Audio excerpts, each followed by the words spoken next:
Welcome to the call.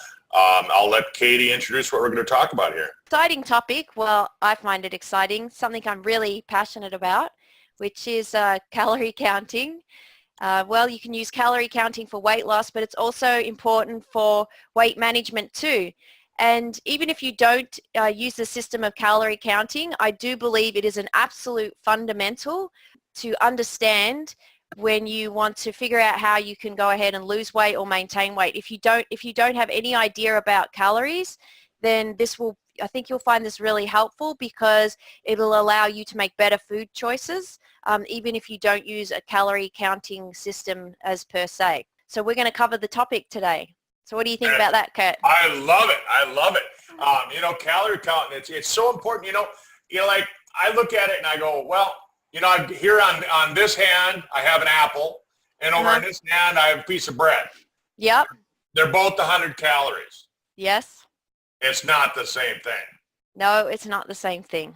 And so many people, they get this idea that a calorie is a calorie, but it's not. Boy, I was just talking to a friend of mine earlier tonight, and she's type 2 diabetic, and she was on insulin because it had gotten that bad. She'd been on insulin for 2 years. And she actually got started, and she started going more, not just watching the calories, but watching where they were coming from. She's no longer a diabetic. She's off the diabetic medication. She's off the insulin. She's doing great. She's going to do a testimonial with me here this week, and so I can share that with everybody. Isn't that cool? That is fantastic. It can make a big difference. So food choices. Give us a thumbs up, everyone. If you're on Facebook, thumbs up, the big old smiley face. Let us know that you're here. Comment, share it. You can share it onto your page as well, and let people know that there's alternatives. They don't have to just follow the norm. They don't have to follow what everybody else is doing. They can actually be different. There's nothing wrong with being different and expressing yourself differently. So. Okay, calorie counting and weight loss.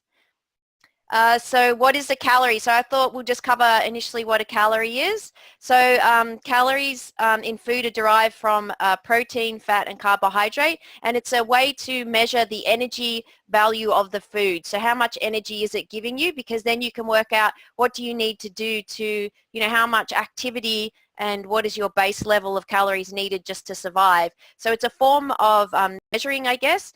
And Kurt, isn't it the difference between the imperial and the metric system? So you've got calories, and sometimes we hear, I guess for Aussies, kilojoules, but the difference is, and calories are generally used in America. I tend to like using calories more because calories are just easier, because if you take a kilojoule, so say a few food items worth 200, say, kilojoules, how many calories is it? You just divide it by 4. Not exactly, but it's close enough. And I just think it's easier to work with calories. What do you think about calories versus kilojoules, Kurt?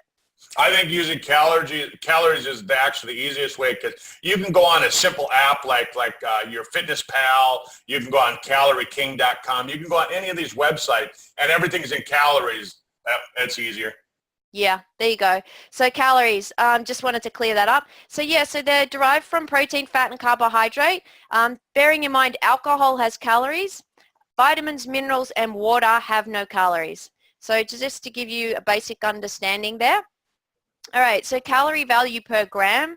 So if you look at fat/oil, that derives 9 calories per gram. Carbohydrates derive 4 calories per gram, and protein 4 calories too. That's why if people eat a lot of takeaway and fried food, they gain weight quicker, because if you look at this calorie value per gram, you can see fat and oil yields more energy. Alcohol has more calories than sugar. I thought it was the same. Yeah. So alcohol, I've seen a naturopath before. He said if you are going to drink, you're better to have a spirit with some soda water and lemon, because your liver will digest it quicker, and it actually has the lowest amount of calories because it's nearly pure alcohol. Obviously it's not, because you can't drink pure alcohol, but it doesn't have all the extra sugars and stuff that like a wine would or a champagne or that, and actually yields a lot less calories.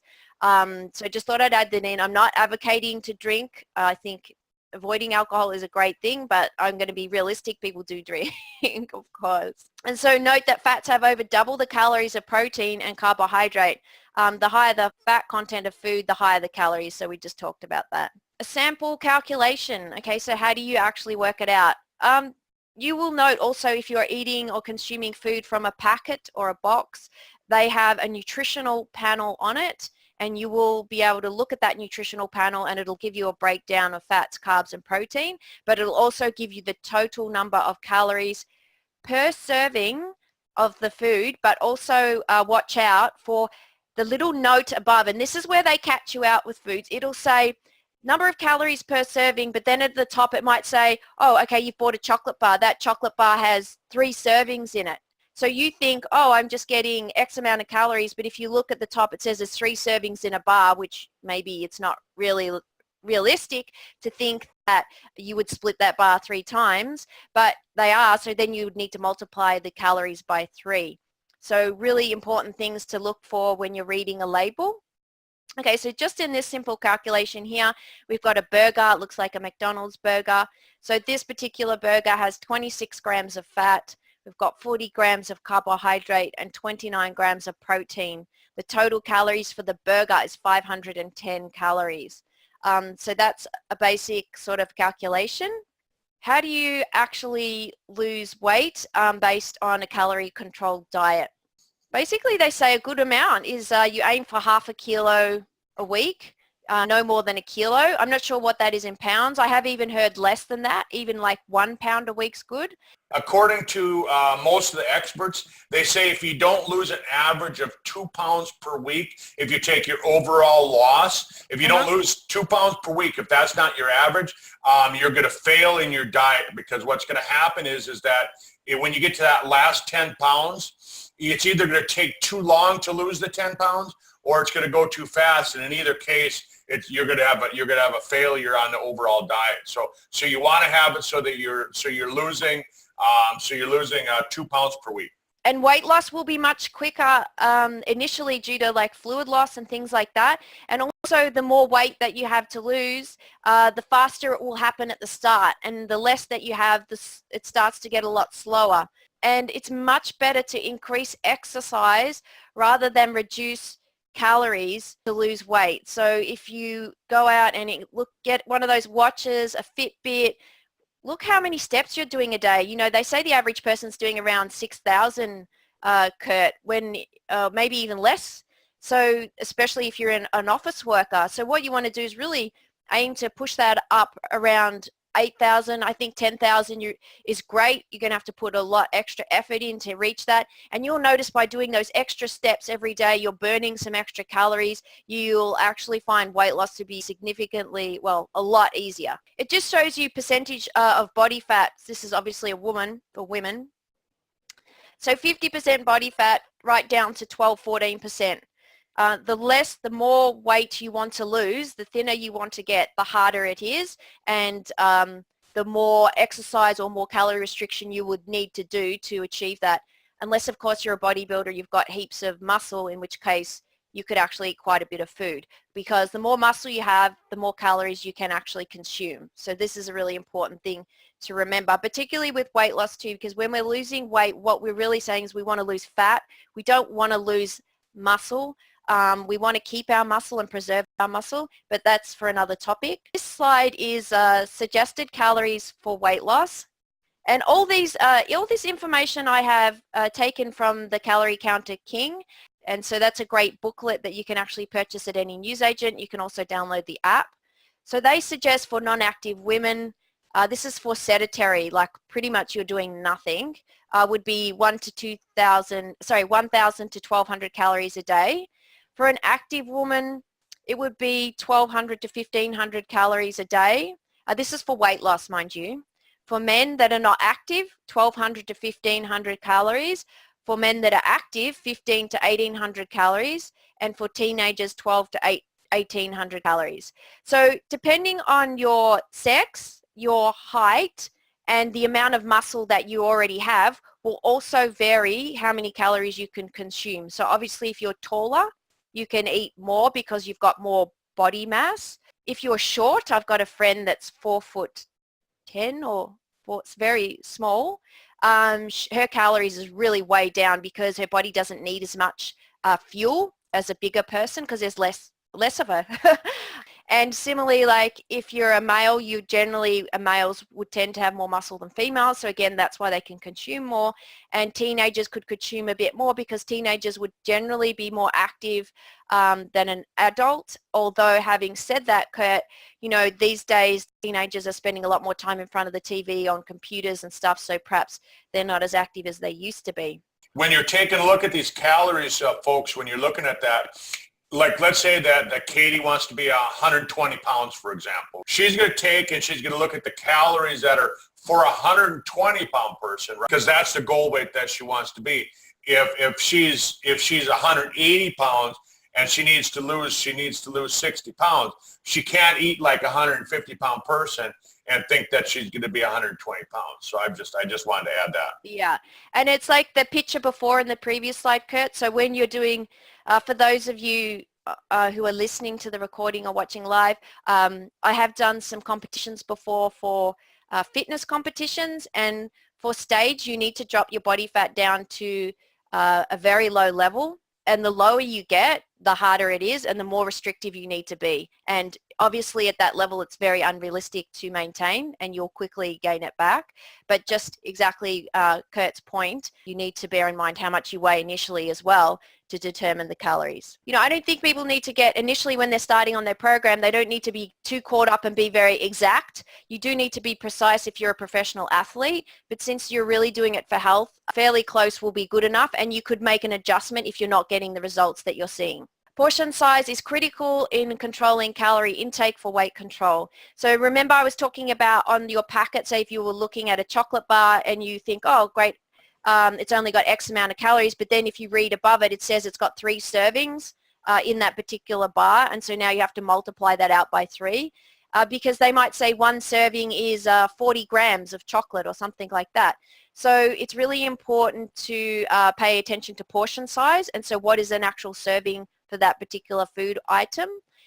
Things that are very useful for that are food scales, maybe over the top using food scales, but if you're serious about it and you want to get a really good understanding of it, initially this is a really good way to go because it'll help teach you about how many calories all these different foods are yielding. I'm going to throw this in there because when I ran my weight loss clinic within my chiropractic clinic, what we found and what researchers have found, if you're not using a scale, if you're not using measuring cups, if you're not actually measuring the portion size and you're just guessing, you might as well add 30% onto it because you're going to guess 30% less than what it actually is. Absolutely. And it also says allow for an extra calories for packaged food, 5 to 10%. Often they might say the weight of the food is X amount, but the weight is actually a little bit higher, 5 to 10% higher, and therefore that will have more calories. So food scales is useful. I think if you've been using food scales for a long time and you really know the weight of food, I guess that'd have to be for quite a while. Portions, examples of portions. I've got some diagrams or pictures on the right there. So there's a bowl of, and I certainly wouldn't recommend having Nutri-Grain for breakfast, but people do. Presentation is more about understanding calories. It's not necessarily reflecting the ideal diet or, you know, the best suggestions. To be realistic, some people are still going to eat these sorts of things, of course, and people do eat Nutri-Grain, which is the top picture, and then the bottom picture is muesli. So with the top picture, the little bowl versus the big bowl, there's a significant difference in calories, and this is where, as Kurt had mentioned, it's important to understand portion size and the weight of food, because you can just pour that box of Nutri-Grain into your bowl and you think, yep, that's a serving. Well, look at the difference between the small serving and the large. I mean, I think it would be pretty easy to consume the large one, and in fact it will probably make you quite hungry because it's got a lot of sugar in it. But if you look at the calorie difference between the small and the large bowl of Nutri-Grain, you've got 115 calories in the little bowl, and now in the big bowl you've got nearly double, so 306 calories. So understanding portion size is really important. Muesli is a big culprit for this. Kurt, I remember I was doing calorie counting, or I was on a diet actually in high school, and I was eating really well. I was eating salads and soups, and just really lean food, vegetables, meats. But in the morning, what I was doing, Kurt, is I was having a big bowl of muesli, and I was not measuring it. I was being really generous with it, probably even more generous than the bowl on the right-hand side there at the bottom. And I couldn't understand why I wasn't losing weight. And I was thinking, this doesn't make sense. I've been really good and stuff. And then when I went back and investigated further and looked at the calories that the muesli was yielding versus the weight, like how big the serving is, because it's got dried fruit and nuts, it's really energy dense food. And so what I was finding is I worked out, I think I was consuming like 700 calories in a bowl of muesli. So then yeah, and it's not hard to do, particularly with muesli and cereals. And so that's where I had to cut back. So you can see in this example here, the little bowl has 122 calories and the big bowl has 488 calories. So we started the topic by talking about this, and that was, is a calorie a calorie? And I'm going to show a short video to demonstrate this, and hopefully it'll give you a better understanding. So whilst we talk about calorie counting, and it's important, and it is because it's a fundamental to weight management and loss, there's no doubt about it. Not all calories are equal. So what do we actually mean when we say that? What we're saying is if you have an apple and the apple is 100 calories and you have some soft drink, some soda, and it's 100 calories, if you were to choose the soft drink over the apple, how will that affect your body in terms of gaining or losing weight? Would it be equal? Well, the answer to the question is no, it would not be, because the Coke or the soft drink has pure sugar in it. There's nothing else in it. It's just going to go straight into your body, absorbed into the bloodstream, and converted to fuel. If it's not used, it's going to turn to fat straight away. If you consume an apple with 100 calories, well, the apple, one good thing about the apple too, it's got vitamins and minerals, which are, essential for life. It's got a good amount of water in there too, but it's got what we call fiber, and fiber slows down the absorption of the apple. So even though it's got that sugar in the apple, it helps to negate it by putting that fiber in the apple and slowing down the digestive process. And by doing that, we don't have the same net outcome of weight gain as we would versus the soda. And an interesting point that I made on this slide is, for those of you who have heard of Weight Watchers, a very famous program around the world, they work out their food based on points. So, and the reason they do points is it's because it's kind of their thing, but essentially the points still comes back to calories. But they use a point system, and recently, not too long ago, they changed their point system and they said, we're not going to count fruit and vegetables, we're going to count them as 0 points. This is a good idea, but a lot of people, there was a few arguments about it, because people were saying, well, my body's really sensitive, and they could be a small person and very, by a slight increase in calories, they could be affected. And so some people are saying, well, this won't work for me. But the theory behind it is that you really aren't going to gain, I guess it's a better food choice to be having fruit and vegetables. Firstly, they want to encourage you to eat fruit and vegetables for health. So that's the first thing. Number two is they know that it's going to increase your fiber. Fiber is really essential to weight loss as well. And if you compare the volume of fruit, say 500 calories of fruit versus 500 calories of chocolate, 500 calories of chocolate would be a very small amount, and a fruit, you would really have a hard time consuming that amount of calories. So they figure you're really not going to gain weight from doing that, and that's part of their program. Another thing is that when we do bodybuilding or in bodybuilding competitions, one thing that I have used before is using an unlimited amount of greens. We were allowed to eat green vegetables in an unlimited amount, because they would say that you'll actually utilize more energy to break down the food than you are actually consuming it. Fruit and vegetables, I think maybe fruit be a little bit more restrictive on, but vegetables, and I'm not talking about potato and sweet potato and those sorts of things, or avocado, it'd be more, your greens, green vegetables, cauliflower, all that sort of stuff. You really can be very generous with those. And for me personally, when I manage my weight, I don't actually count the calories in those. The other thing is fruit is an excellent choice for a treat. The reality is we all have sugar cravings. We want that something sweet at some time during the day or week. And reaching for a piece of fruit is a far better option than anything else. What do you think about that, Kurt? Exactly. You know, when you were talking about different fruits and vegetables, yeah, if you look at like your carrots, for example, you want to count carrots because carrots is so calorie dense. Yeah. And, you know, it's not like eating lettuce that's mostly water. We've got a little video, and this is where I'm going to show the video just to demonstrate why a calorie is not a calorie. Why is a calorie not a calorie? All right, let's give you an example. Let's take an easy one. Let's take almonds. If you consume 160 calories in almonds, because of the fiber in the almonds, the food is not going to get absorbed immediately. So your blood sugar rise is going to be a lot lower. It's going to be for longer. So what's the opposite of the almond? Well, the opposite of the almond would be a soft drink. Because there's no fiber, they get absorbed straight through the portal system to the liver. The liver gets this big sugar rush. When your liver gets that onslaught, it has no choice but to turn it into fat immediately. So 160 calories in almonds or 160 calories in soda? You tell me which is better. Soda. No soda. So yeah, definitely the almonds would be a better choice. And this is where healthy eating comes into it. So hopefully that makes a little bit of sense. If you haven't heard this before, you might be a little bit confused because it's like, well, I don't quite get it. That's okay. If this is the first time you're hearing this information, that's great. I guess at the end of the day, it comes back to it's still good to make healthy choices so that even if you are counting your calories, pick foods that have good nutritional value, that provide nutrients, vitamins and minerals. Clearly, it's an easy choice because it's not difficult to work out because you would know that a soft drink doesn't have any nutritional value and that an apple does.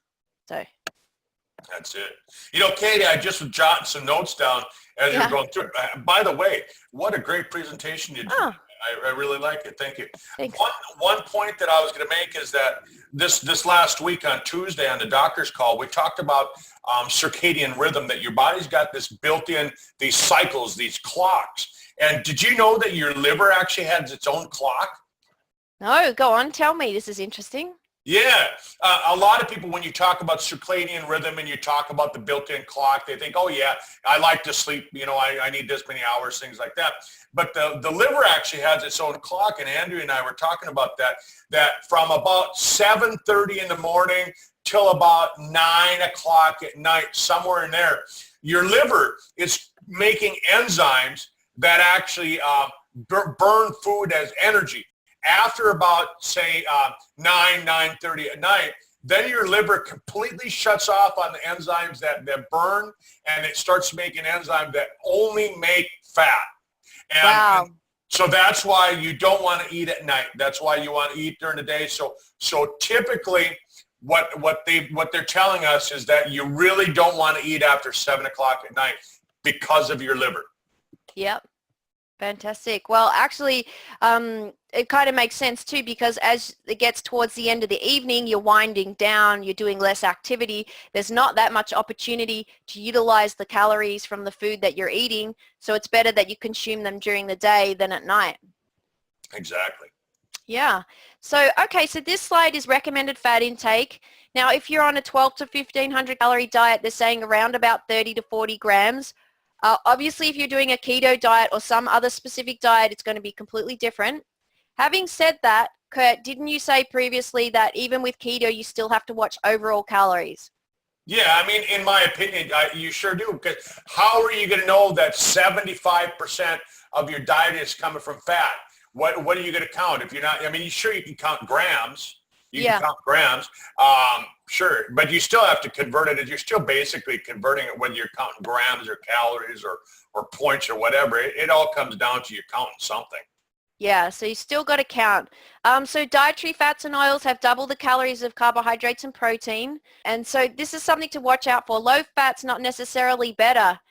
You know, often if you're looking at a low-fat food, even though it might seem like it's got less calories, it's going to have more sugar. And now we're back to the problem that we just showed before where you're consuming a soft drink that's sugary versus an apple. So you want to watch that sugar.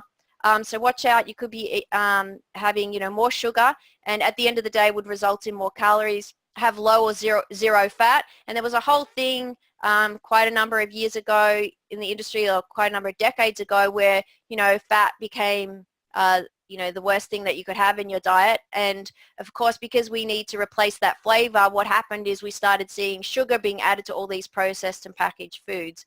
But, the reality is fat is not the enemy. Fat is essential in the diet, and you need it for vitamins A, D, E, and K, among other things. So Kurt and I have touched on this heaps in our previous webinars, if you've tuned into any of them. So we talk about there is a minimum amount of protein you want to be consuming on a daily basis, and it's needed for repair and building of muscle and just cells in your body generally. So the recommended amount is, the minimum is actually 0.8, but they say at least, it's better to be towards the 1.2 grams per kilo of body weight of protein that you need to be consuming. This is really important point here. Inadequate protein can lead to a drop in the immune system with greater susceptibility to illness and infections, and inadequate protein leads to muscle loss. So we don't want to be losing our muscle when we're dieting. We really want to keep our muscle, because muscle means you can actually eat more food. It helps with your metabolism. Obviously you look better, and it's needed for optimum health and just health in general. Great. And so fiber, recommended fiber per day. Again, Kurt and I have touched on this before. So fiber needed per day is, they recommend actually 25 to 35 grams per day. Most people don't get anywhere near that. And if you're hearing this information for the first time and you don't eat much fiber, and we've talked about this before, don't just go start consuming that amount of fiber, because you'd get probably really upset tummy. You need to work up to it. But essentially your fiber is going to come from places like your fruits, vegetables, whole grain nuts and seeds. And fiber is great because it can make you feel full for longer, and it helps to speed up bowel movements, and obviously it's key in relieving constipation. But remember, add water. You're hearing a lot of people talk about lectin and not pectin, but lectin. It's a protein that the plants, all plants, they put it on the seed. It's on the seed. So if you're eating nuts and seeds, things like that, remember that the nuts and seeds have that coating on them. And what it does is it can actually cause leaky gut syndrome. Right.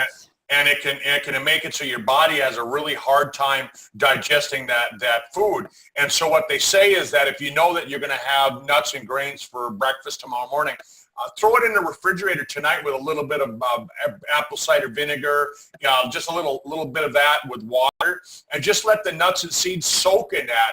And then you could dry it back out, of course. But that's what they call when they say it's sprouted. So in that case, because you used the apple cider vinegar, not only would it be sprouted, but it would be fermented as well. So it'd be a fermented, cultured, a sprouted seed. Okay, great. Well, Kirk, what about using water instead of apple cider? Obviously, is that still okay? Yeah, you could use water, but I'm just saying that if you add the apple cider vinegar to it, it makes it that much even better.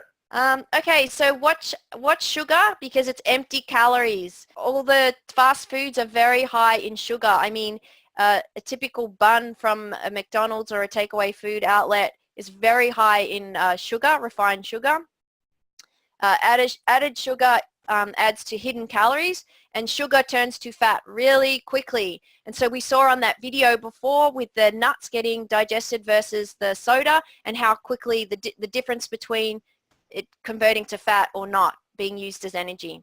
So for sugar cravings, choose natural sources of fruit. We already touched on that, and it will help make you feel full for longer versus, having an apple is going to make you feel full for longer versus having some chocolate. There's no doubt about that.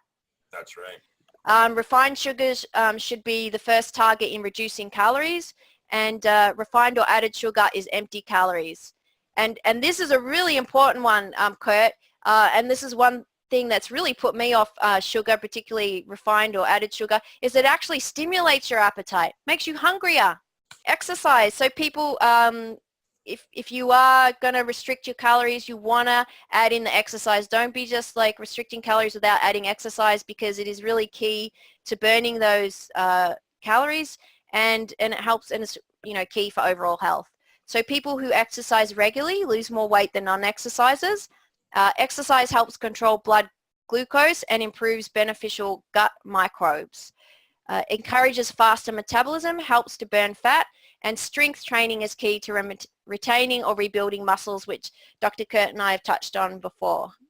Hey, did you know this? That they've shown that with exercise, it's better to do your weightlifting in the late afternoon than it is to do it in the morning.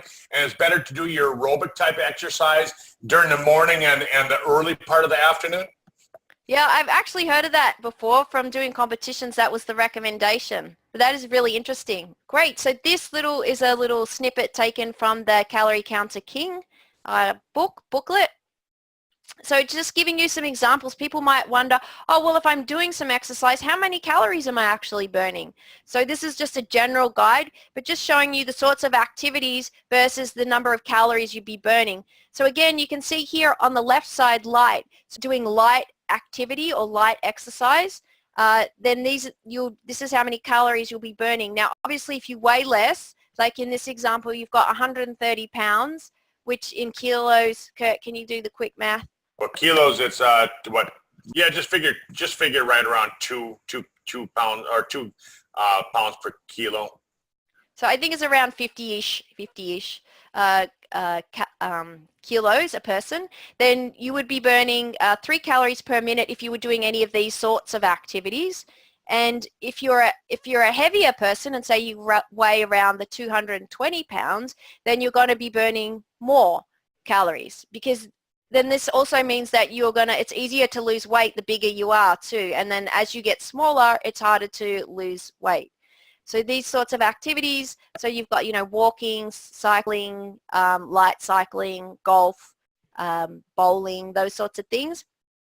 Moderate exercise would be stuff like a brisk walk, moderate cycling, doing swimming, slow swimming, walking downstairs. So you can read through that list yourself. So that would be moderate type of exercise. And then heavy exercise would be things like jogging, really hard cycling, strenuous swimming, heavy weightlifting, etc., etc. So again, if you're interested in finding this sort of information, you can get it in the Calorie Counter King booklet, which you can purchase online or use the app. Hey, do you lose any weight by watching football? No. Actually, you're still always burning calories even at rest, but you would lose more if you're moving, Kurt. This is really key. So next time you go to the supermarket, pick up a packet, turn it over, have a look at it.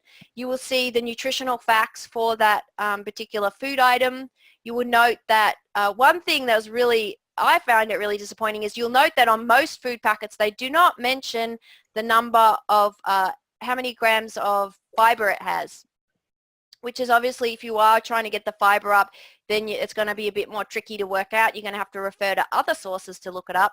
But just remember, if you are trying to increase fiber, your fruits, vegetables, whole grains are the best options.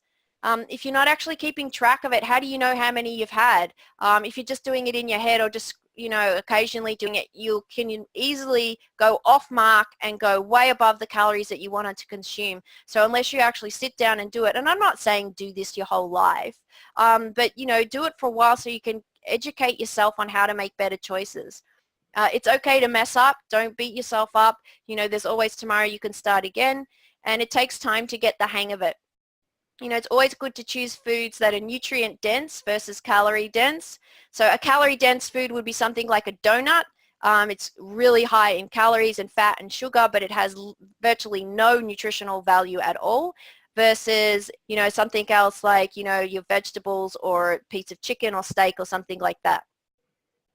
Implementing these tips will go a long way to lasting weight loss. I just think if you can get this basic understanding and have a good idea of how much you're consuming each day, you're going to find it easier to maintain or lose weight. Okay, I've got a couple of pictures here to examples. Learn to read the labels. Yes, we said that. So look at this difference here, Kurt. In this picture, it's showing an example. The left is an example of a 1,200 calorie meal. So it's like fried noodles and fried chicken. And then on the right side, you've got a sandwich with cheese and tomato. You've got 3 apples, 3 bowls of blueberries, 3 big bananas, and a big salad, and it's the same calories. Is there bacon on that sandwich? No, that's tomato. So this is what 1,800 calories looks like in a day. It's just giving you some ideas so you can just maybe help you think about different options. This is a bit more food, 2,077 calories.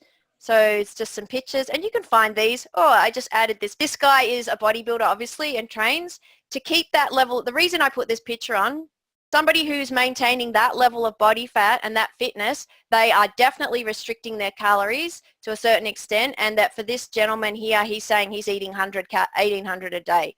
Look, there are techniques that you can train your body to be able to consume more calories, but that's for another topic. And I was just gonna say this, on one of the things that you said, I'm jotting notes as you're talking. Oh. And it's interesting. Back when I was running my clinic, it was back in the 1990s, early 1990s. I was reading the local newspaper, and they had an article, and the title, I don't remember exactly how the words were, but it was really, why are kids so fat? Right. And they were trying to figure out why kids were so fat. So the local newspaper reporters were trying to figure out why kids were so fat. So I wrote a letter to the editor, and I said, because they eat too much. They're eating too much sugary foods. And so then in response, the president of the local sugar cooperative, the place that makes sugar locally, he wrote back and he responded to my letter to the editor with his own letter to the editor. And he basically said, Kurt, you should shut up and just do chiropractic because you don't know anything about sugar. Sugar's good for you. Well, he put you back in your place. Oh, yeah. Okay, well, this slide here is useful, Kurt, because it has resources on it. So what are the sorts of things you can use to help you on the journey of getting a better understanding of the calories you're consuming? You can use things like a calorie counter, phone apps. There's literally probably like hundreds of different phone apps you could install on your phone that will help you count your calories. Wearable devices, so your watches, Fitbit's one example. There's other brands as well. And then, of course, having a food diary and jotting down what you're eating each day. And I mean, with the food diary, if somebody's enrolled in like a Weight Watchers program, they'll make them do exactly this with the food diary. However, they'll be scoring points, and Weight Watchers have worked out the points based on the calories. So you don't have to do the math, because that's why they're using a point system. They're trying to make it easier because they believe that it's probably a bit too difficult for people to be adding calories. Wow, what a great presentation. I learned a lot. I wrote almost a page of notes, Katie. Oh, wow, really? Yeah, there we are. Okay, great. Well, hopefully, if you're watching the recording, hopefully there's some useful information here. And if you're watching us live, I hope you've enjoyed the presentation today. Yeah, are we going to give away something free? Maybe I could give away something free, Kurt. What do you got back there? I'm looking on your shelf. Can I win? You can't win. Why not? I'm going to give away some black instant coffee today, because there is no calories, and this is a good option if you have it black. Obviously, if you add milk, you're going to need to count for those calories. There you go. So if you are keen to win something today, leave a comment below. Tell me what you liked about the presentation. Tell me what you learned. Or if you've got a question, you can put that there, and then we'll pick the winner, and I'll post that out to you, and you'll be happy. You'll be the winner. All right. Winner, chicken dinner. All right. Well, thanks everyone for joining us today, and we look forward to seeing you next week. All right. Thanks, Katie. Thanks for putting that all together. What a great job.